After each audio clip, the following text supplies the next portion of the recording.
بسم الله الرحمن الرحيم السلام عليكم ورحمة الله وبركاته إن الحمد لله نحمده ونستعينه ونستغفره ونعوذ بالله من شرور أنفسنا ومن سيئات أعمالنا من يهده الله فلا مضل له ومن يضلل فلا هادي له أشهد أن لا إله إلا الله وحده لا شريك له وأشهد أن محمدا عبده ورسوله قال الله تعالى في كتابه الكريم يا أيها الذين آمنوا اتقوا الله حق تقاته ولا تموتن إلا وأنتم مسلمون يا أيها الناس اتقوا ربكم الذي خلقكم من نفس واحدة وخلق منها زوجها وبث منهما رجالا كثيرا ونساء واتقوا الله الذي تساءلون به والأرحام إن الله كان عليكم رقيبا يا أيها الذين آمنوا اتقوا الله وقولوا قولا سديدا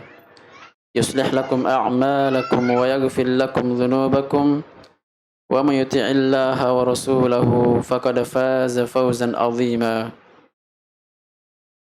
أما بعد فإن أصدق الحديث كتاب الله وخير الهدي هدي محمد صلى الله عليه وسلم وشر الأمور محدثاتها فإن كل محدثة بدعة وكل بدعة ضلالة وكل ضلالة في النار.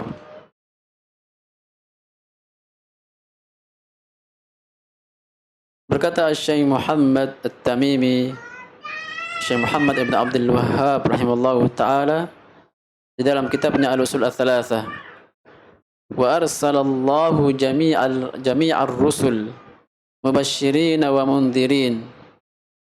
Allah mengutus semua para rasul sebagai pemberi kabar gembira dan sebagai pengingat dari kejelekan.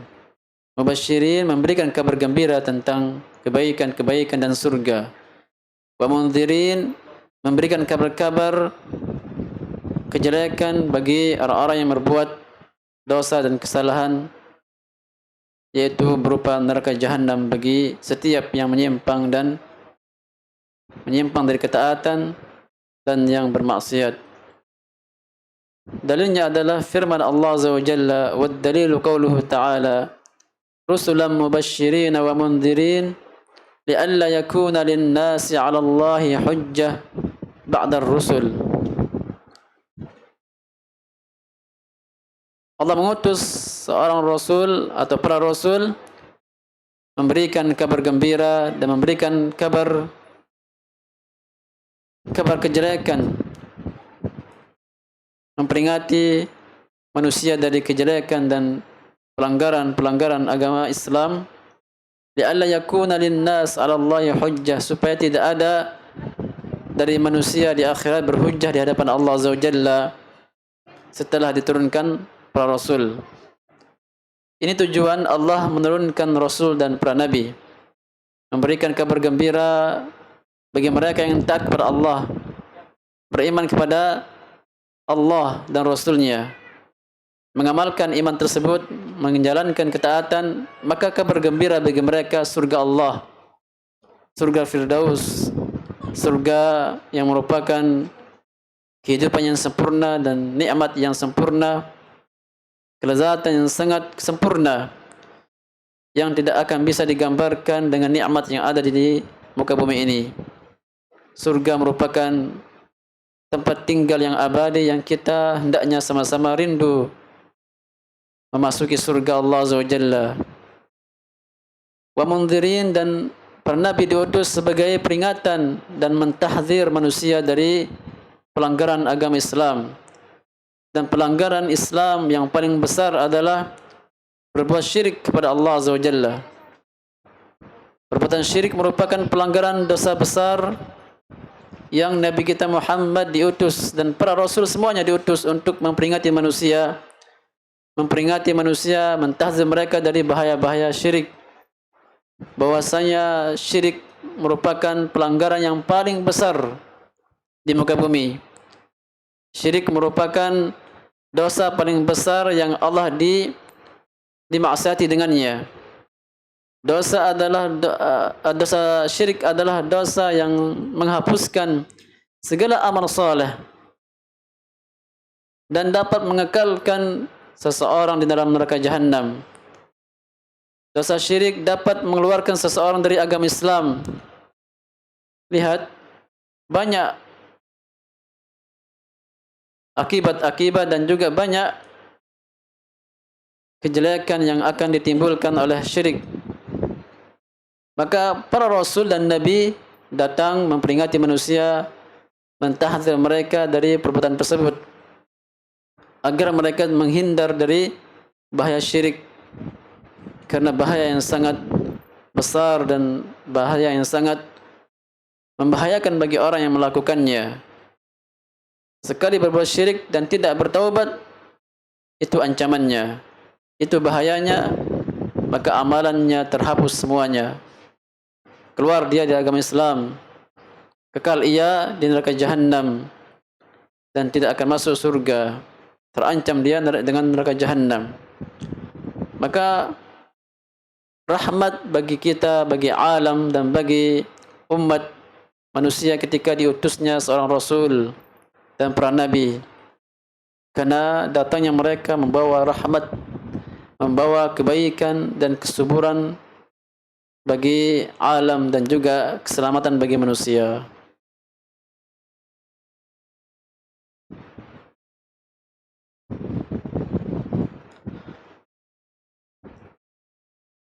Maka tugas para nabi dan rasul inilah menyampaikan kebaikan bagi manusia dan menyampaikan kejelekan agar manusia meninggalkannya.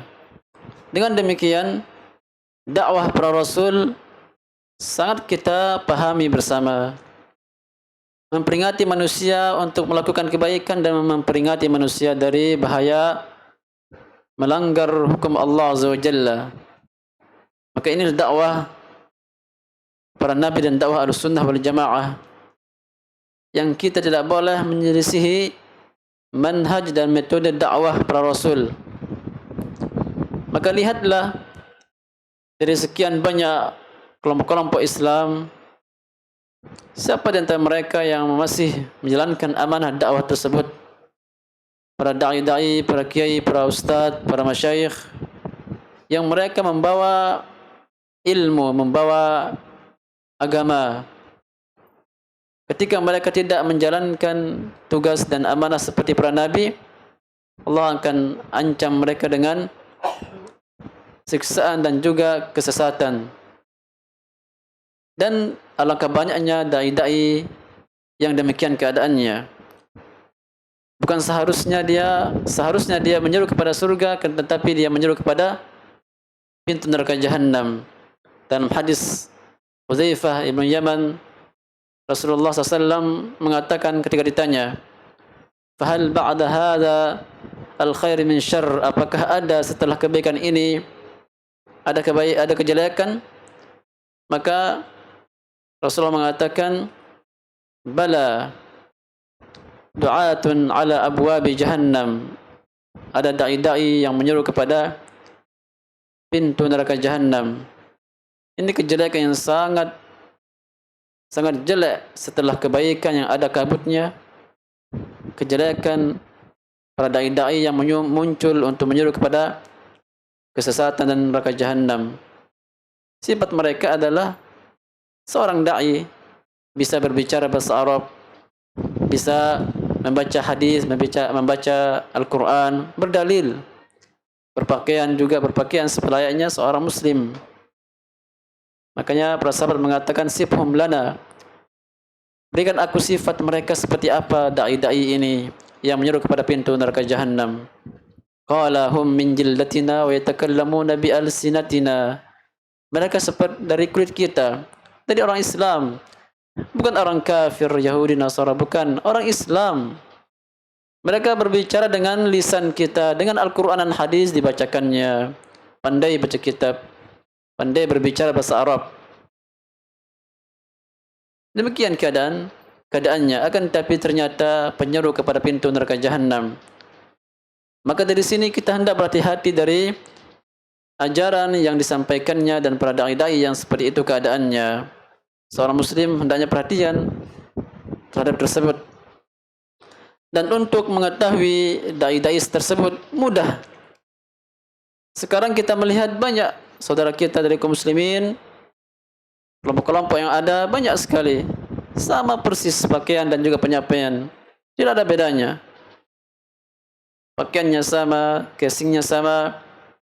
Sehingga ada suatu kelompok yang bernama, atau suatu kelompok yang mereka itu, karena kita sama, casingnya sama, pakaian sama, ayo kita bersatu. Tidak perlu lagi kita mengurus perselisihan yang ada. Karena memang kelihatan sama, ngapain kita ribut-ribut? Ada khilaf. Ada kelompok lagi demikian. Tapi kita sebagai orang awam pasti akan kesulitan untuk mengetahui hal tersebut. Cara yang dapat kita mengetahuinya adalah kembalikan ia kepada kaidah manhaj para nabi dalam berdakwah. Di antara manhaj dan kaidah para nabi berdakwah ini, mubasyirin wa mundzirin, mereka menyampaikan kabar gembira bagi mereka yang beramal saleh. Mereka juga menyampaikan neraka jahanam bagi orang yang menyimpang dan bagi orang yang menyimpang dan berdosa. Dan penyimpangan yang besar adalah kesyirikan. Dan termasuk penyimpangan yang besar kebid'ahan. Karena lancang membuat, menambah-nambah, mengurangi syariat yang telah sempurna, lancang ia, diancam dengan neraka jahanam. Makanya Nabi kita mewanti-wanti, iyyakum muhdatsatil umur, berhati-hatilah kalian dari perkara baru.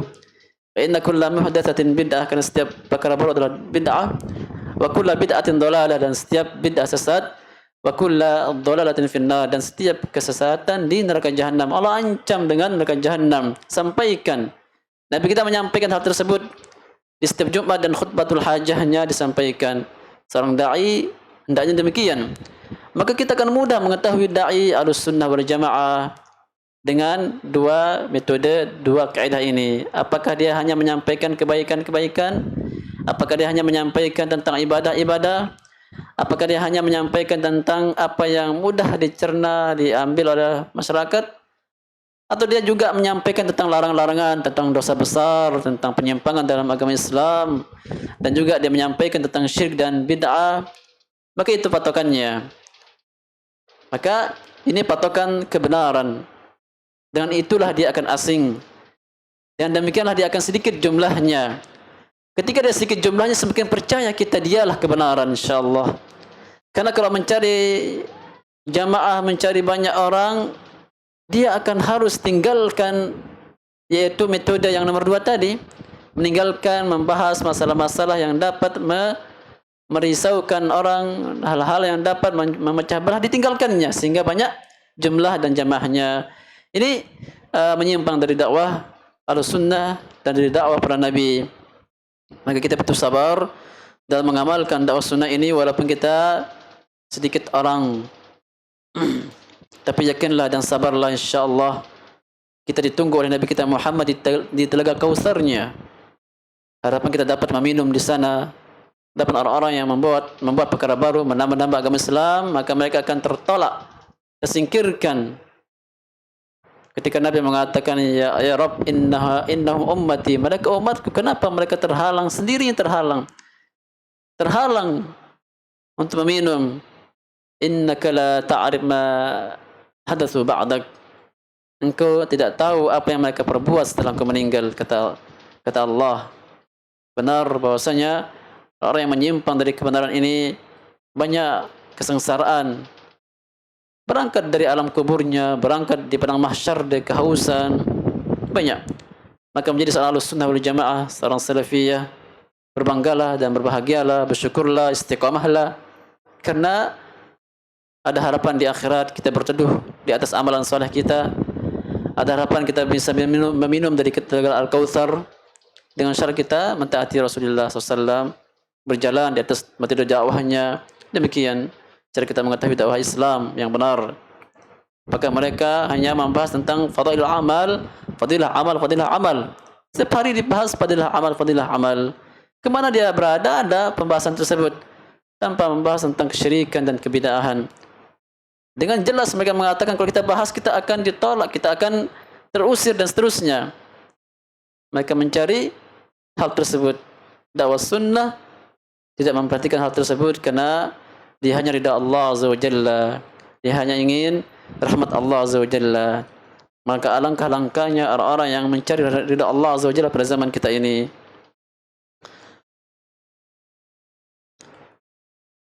Maka demikianlah utusan Allah termasuk Nabi kita Muhammad menyampaikan semua agama Islam. Maka dan demikian sempurnalah agama Islam, dan beliau Nabi kita Muhammad telah menyampaikan semua amanah, semua wahyu yang Allah wajibkan untuk disampaikan. Dan Nabi kita Muhammad berdiri di Haji Wada di Padang Arafah yang disaksikan oleh semua umat ketika itu. Haji Wada yang merupakan haji pamitan Nabi kita Muhammad disampaikan di sana. Dalam hadis disebutkan bahwasanya ketika beliau berkhutbah di Padang Arafah, maka beliau menyampaikan sebuah khutbah dengan mengawali khutbahnya dan mengatakan, "Ayyu syahrin ta'lamunahu a'zam hurmah?"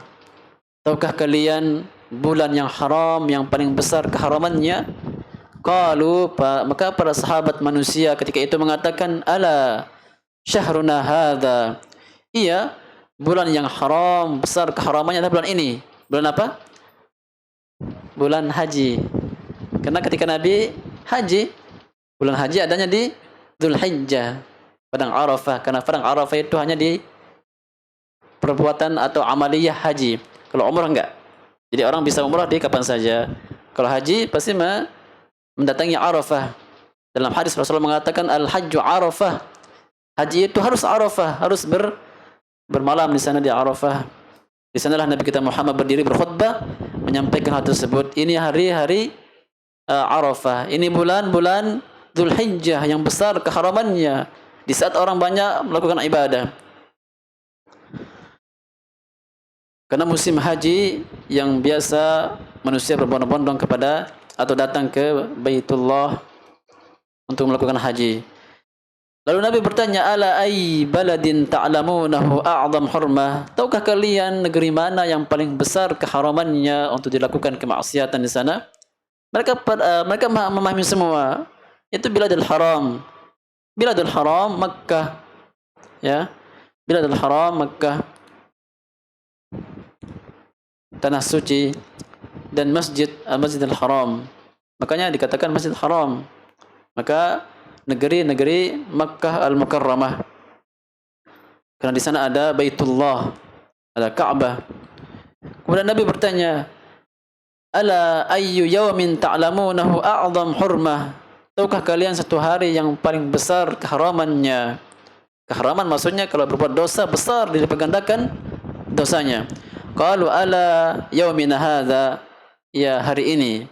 Itu hari Arafah tersebut, hari-hari haji. Rasulullah SAW juga mengatakan di akhir khutbahnya, "Fa inna Allah tabaraka wa ta'ala qad harrama 'alaikum dima'akum." Allah mengharamkan kepada kalian darah-darah kalian. Artinya sudahi permusuhan dan peperangan dan saling membunuh dan kezaliman. Sudahi. Karena kita sedang berada di hari haram, di tempat haram dan bulan haram dan tahun yang haram. Bulan haram itu bulan Dzulhijjah.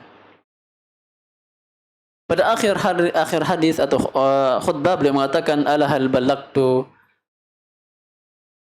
Aku sudah sampaikan semua wahyu Allah dan amanah dakwah. Ala hal ballagtu, apakah aku telah sempurnakan semua? Apakah aku sudah sampaikan semua? Maka para sahabat menjawab, "Ala na'am." Iya, engkau telah sampaikan semua wahyu Allah. Maka Rasulullah mengatakan, "Allahumma syahad, ya Allah saksikan ini. Saksikan aku telah menyampaikan wahyu engkau. Aku telah sampaikan dakwah Islam dan amanah yang engkau bebankan kepada aku. Menyampaikan kebenaran, menyampaikan kejelekan untuk ditinggalkan, telah sempurna disampaikan." Maka lihat, para nabi dan rasul diminta juga pertanggungjawaban di akhirat. Ditanya oleh Allah Azza wa Jalla. Masya Allah. Para nabi dan rasul pilihan Allah diminta tanggung jawab di akhirat. Apakah sudah sampai atau disampaikan semua wahyu? Makanya Nabi bersaksi, "Apakah aku telah sampaikan?" Umatnya mengatakan, "Iya, engkau telah sampaikan." Maka Nabi mengatakan, ya Allah saksikan, mereka sudah menyatakan aku telah menyampaikan wahyu. Demikian. Dan semua juga demikian, kita akan dimintai pertanggungjawaban. Menjadi seorang alim berat, seorang yang mempunyai ilmu agama berat, karena amanah di pundaknya. Akan menyampaikan kebaikan dan kejelekan yang diketahui. Maka amanah berat bagi seorang yang mengetahui kebenaran. Para da'i, para penceramah, para ustaz, para ulama, mereka akan ditanya oleh Allah Azza wa Jalla sebelum di akhirat, ketika mereka di padang mahsyar. Dalam hadis, la tazalu qadama 'abdin hatta yus'al an umrih fima fa'al. Pada hari kiamat di padang mahsyar tidak akan bergeser kaki seseorang sampai ia ditanya tentang umurnya, untuk apa digunakan. Wa an ilmihi fima fa'al, fima amila bih, tentang ilmunya, tentang untuk apa ia gunakan. Ditanya Allah Azza wa Jalla. Berat. Bukankah kita mendengar thalathatun tusa'aru lahumul jannah, 3 orang yang akan pertama kali dinyalakan api neraka jahanam baginya. Siapa mereka? Di antaranya al-alim, orang alim, orang yang berilmu, para kiai, para ustaz, para da'i. Pertama kali akan dilemparkan ke neraka jahanam. Kapan?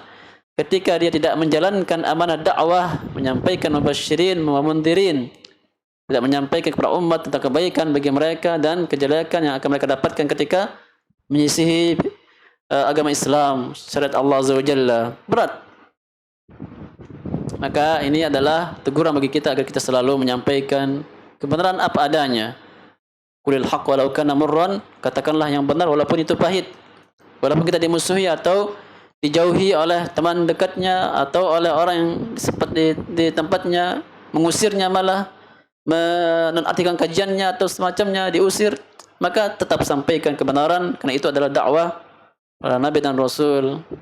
Dan kita kalau membaca kisah-kisah para nabi, banyak mereka diusir oleh kaumnya. Nabi, manusia pilihan Allah, diusir oleh kaumnya, dilempari, bahkan banyak dibunuh.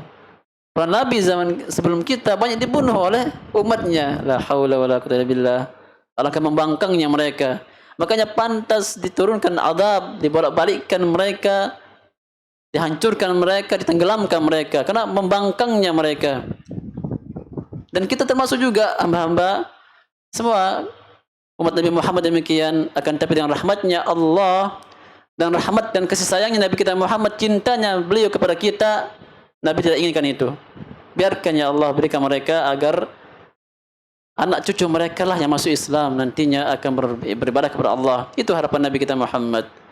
Makanya kita, Masya Allah, semoga kesalahan kita dan kemaksiatan kita yang kita lakukan, Allah masih sempat memberikan kita istiqamah, masih sempat Allah berikan kita waktu untuk beristighfar dan bertaubat, yang dengan bertaubat itu lenyap sendiri kesalahan kita, dengan kita selalu berbuat baik dan juga melakukan kebaikan, sehingga kita di akhirat tidak lagi bertemu dengan dosa-dosa tersebut, atau kita di dunia disegerakan akibatnya.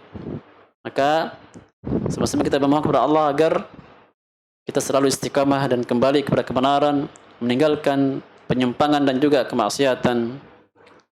Apa yang terjadi saat ini di belahan bumi lainnya, terjadi sebuah musibah besar yang tidak lain dan tidak bukan melainkan dosa kita. Dhahara al-fasadu fil barri wal bahr bima kasabat aydin nas, kata Allah.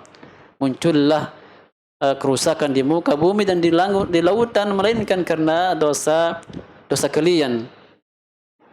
Maka kita butuh taubat. Banyak-banyak kita istighfar kepada Allah Azza wa Jalla, berzikir. Basahi bibir kita dengan berzikir kepada Allah Azza wa Jalla di setiap keadaan. Semoga dengan zikir tersebut Allah mengangkat al-bala. Dan termasuk yang mengangkat bala, para ikhwan rahimani rahimakumullah, adalah belajar. Belajar dapat mengangkat bala.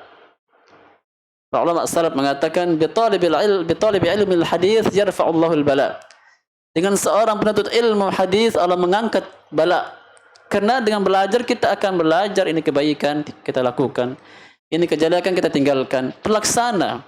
Karena bala itu akan muncul ketika kebaikan-kebaikan dilakukan kesalahan tidak diingatkan, sehingga merajalela kesalahan-kesalahan di mana pernah ada kesalahan, sehingga lenyaplah kebaikan, hanyutlah kita semua.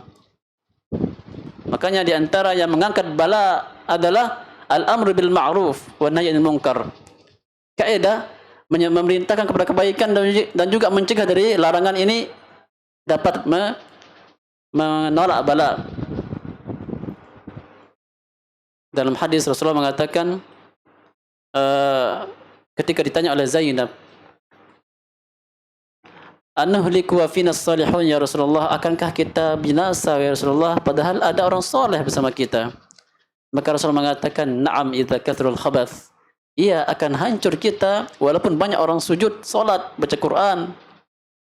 Akan hancur kita bersama musibah tersebut ketika kemaksiatan khubuth, kemaksiatan fahisha merajalela. Karena ketika merajalela tidak ada yang mengingkari, berarti semua sepakat. Hanya yang mempunyai iman mengingkari dengan hatinya.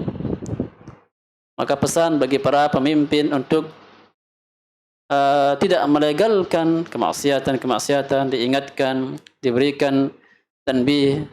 Insyaallah, alhamdulillah kita ada aparat-aparat yang melakukan hal tersebut. Alhamdulillah ada kebaikan di sana. Selalu kita berdoa agar kita diberikan pemimpin yang baik, dimudahkan pemimpin kita dalam meminimkan kemaksiatan yang terjadi. Karena kita khawatir maksiat yang akan muncul. Taib, berikutnya Syekh Muhammad At-Tamimi mengatakan wa awwaluhum Nuh alaihi assalam wa akhiruhum Muhammad sallallahu alaihi wasallam. Nuh merupakan rasul pertama kali dan yang terakhir kalinya adalah Muhammad wa huwa khatamun nabiyyin, dan Nabi Muhammad merupakan utusan nabi terakhir. Wad dalilu qauluhu ta'ala wad-dalilu ala anna awwalahum Nuh, dan dalil bahwasanya pertama kali nabi adalah Nuh. Firman Allah Azza wa Jalla, inna auhayna ilaika, sesungguhnya kami wahyukan kepada engkau ya Muhammad, wahai Rasulullah, kama auhayna ila Nuhin, sebagaimana kami wahyukan kepada Nuh sebelum engkau, wan nabiyyina min ba'dih, dan para nabi setelah Nabi Nuh. Saya ulangi lagi artinya. Sesungguhnya kami wahyukan kepadamu wahai Muhammad, wahai Rasulullah, sebagaimana kami telah wahyukan juga kepada Nuh dan para nabi setelah Nuh. Berarti Nuh awal nabi.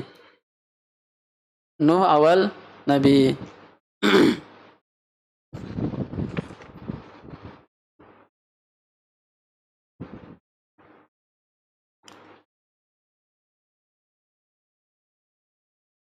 Baik.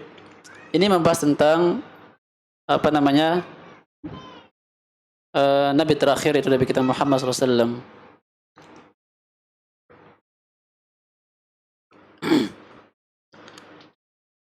Insyaallah jika waktu masih sempat kita bahas lagi, yaitu bahwasanya Nabi kita Muhammad merupakan nabi terakhir, dan ini sesuatu yang harus kita imani. Tidak boleh kita mengingkari hal tersebut.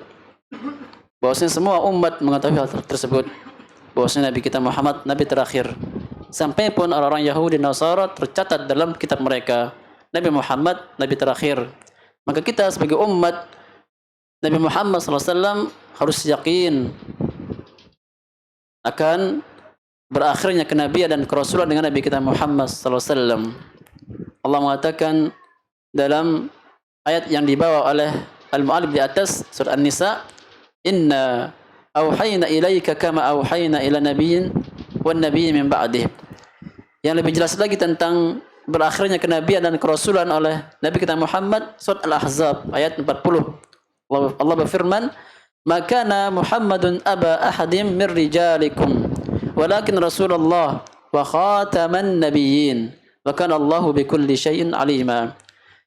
Muhammad itu, yaitu Rasulullah, bukanlah orang tua orang kalian yang sifatnya satu-satunya nabi, akan tapi dia Rasulullah, utusan Allah, dan khataman nabiyyin, dan penutup para nabi. Nabiyyin jama', berarti penutup para nabi-nabi. Wa kana Allahu bikulli syai'in alima, dan Allah Maha mengetahui segala sesuatu.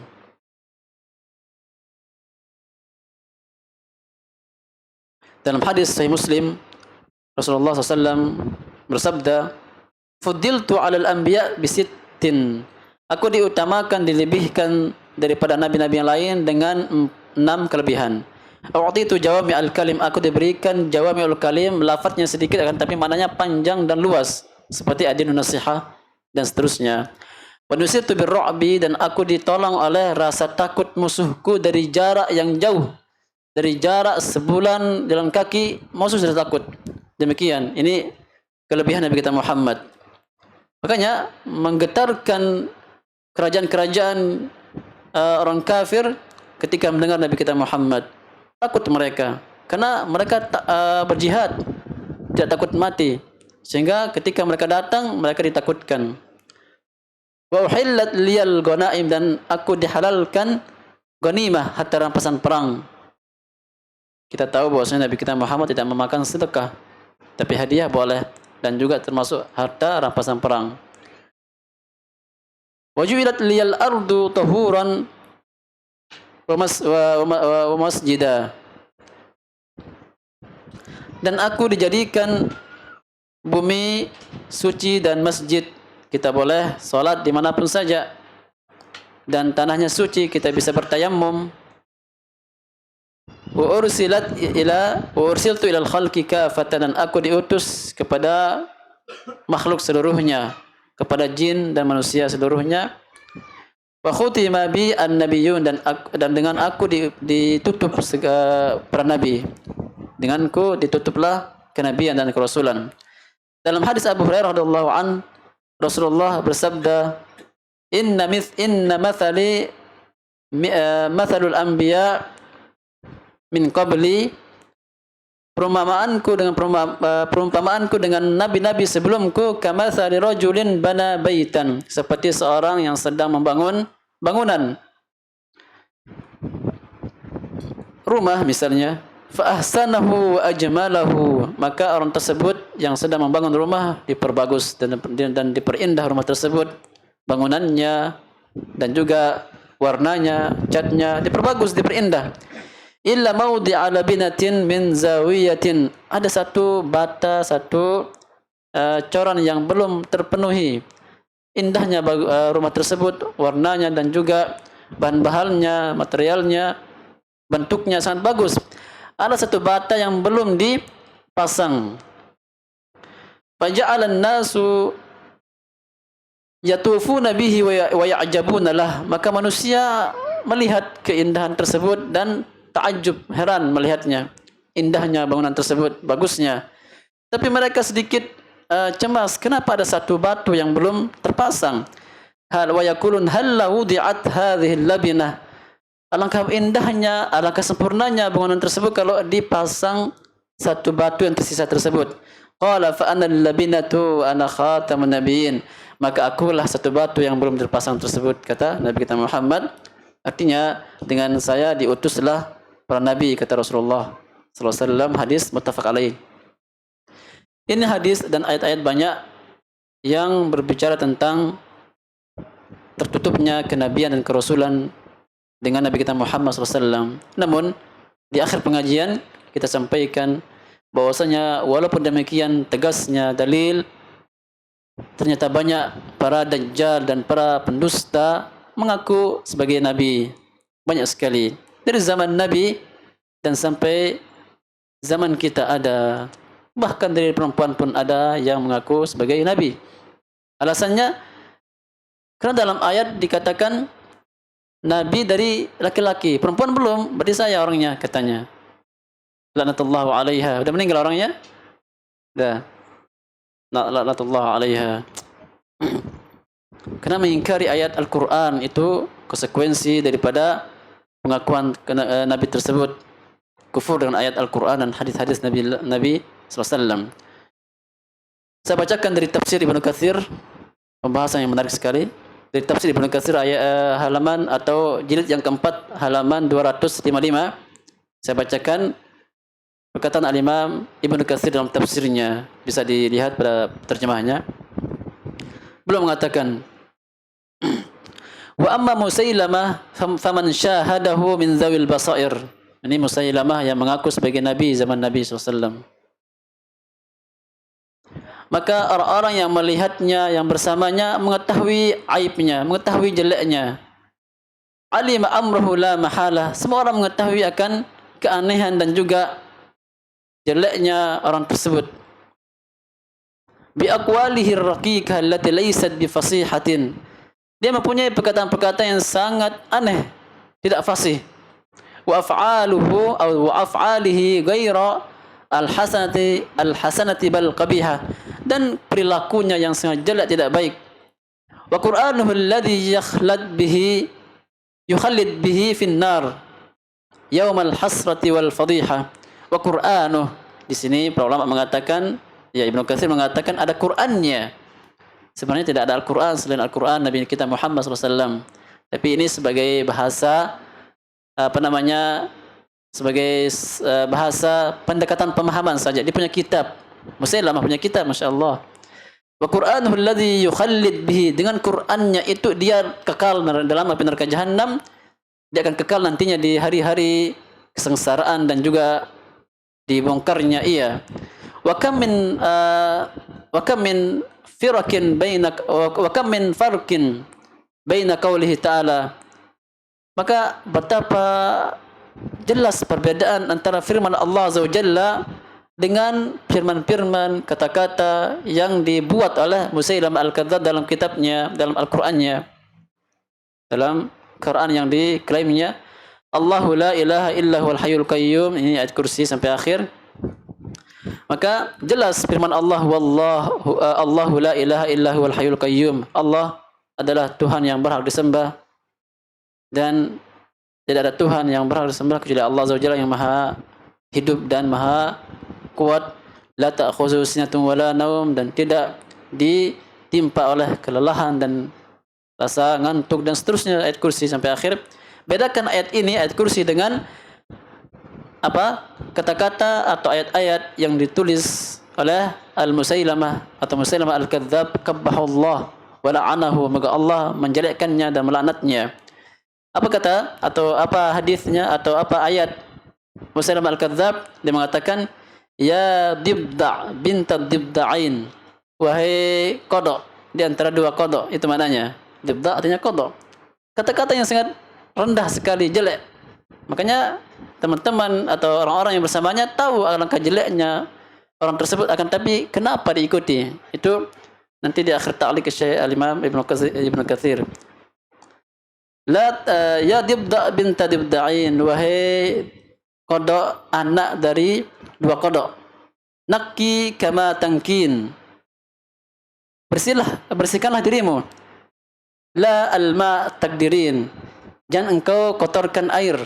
Wala syarib tamna'in, dan jangan engkau melarang orang minum. Kata-katanya. Wa qawluhu qabbaha wa la'ana, dan juga ada perkataan Musailamah Al-Kadzdzab yang mengaku sebagai nabi, semoga Allah menjelekkannya dan melaknatnya. Laqad an'ama Allahu 'alal hubla. Allah telah memberikan nikmat kepada orang yang hamil. Idz akhraja minha nasamatan tas'a.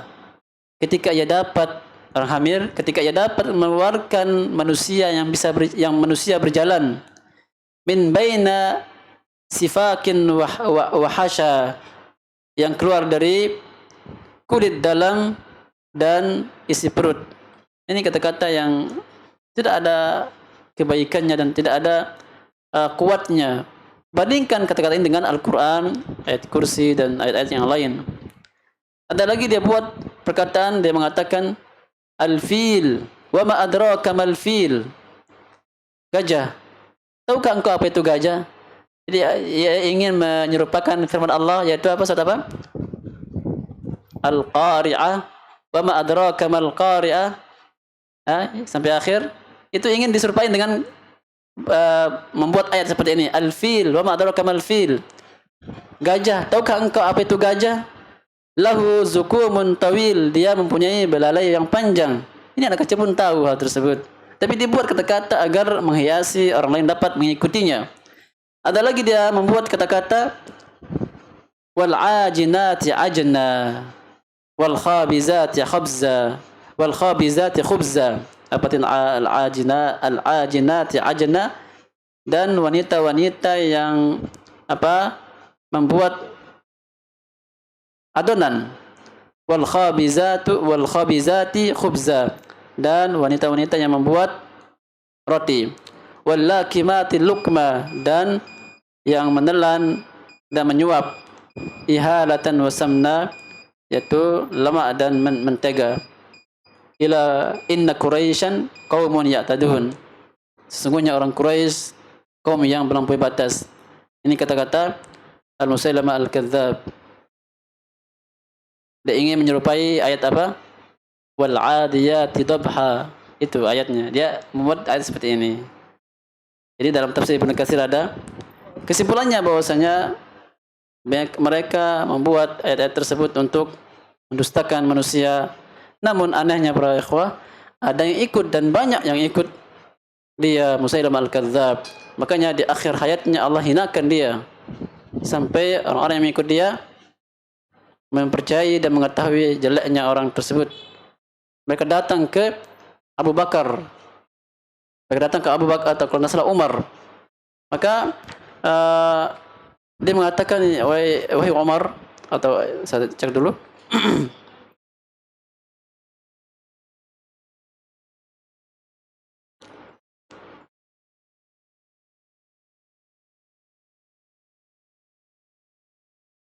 Tapi intinya para sahabat Khulafaur Rasyidin, dia datang untuk didoakan agar mereka tidak binasa.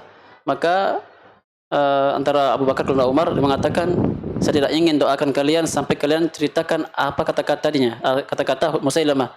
Lalu disebutkan ini kata-kata tadi, sehingga Umar atau Abu Bakar mengatakan, Umar kalau tidak salah, wahai hakum, celaka kalian, kenapa kalian bisa mengikutinya dengan kata-kata seperti ini dan kalian meninggalkan Nabi kalian Muhammad SAW. Mereka bertaubat dan masuk Islam lagi. Ini sebuah kejadian yang terjadi dan kita hendak beriman terhadap ditutupnya para Nabi dan Rasul dengan Nabi kita Muhammad SAW. Makanya kita tidak boleh membuat perkataan-perkataan, pernyataan-pernyataan baru menyimpang karena akan ada orang yang mewarisinya. Jangan sampai kita membuat perkataan, kita berhati-hati mengucapkan sesuatu karena ada orang yang akan mewarisinya. Orang Arab mengatakan likulli qaulin waris, setiap perkataan ada yang mewarisinya. Maka kita hendak diam daripada mengucapkan sesuatu yang nantinya akan diikuti oleh orang yang setelah kita. Itu yang terjadi dan itu sebab kesesatan yang ada. Aqulu qauli hadza wa astaghfirullah li wa lakum wa lisa'iril muslimin min kulli dhanb innahu huwal ghafurur rahim wa akhiru da'wana alhamdulillahirabbil alamin wassalamu alaikum warahmatullahi wabarakatuh.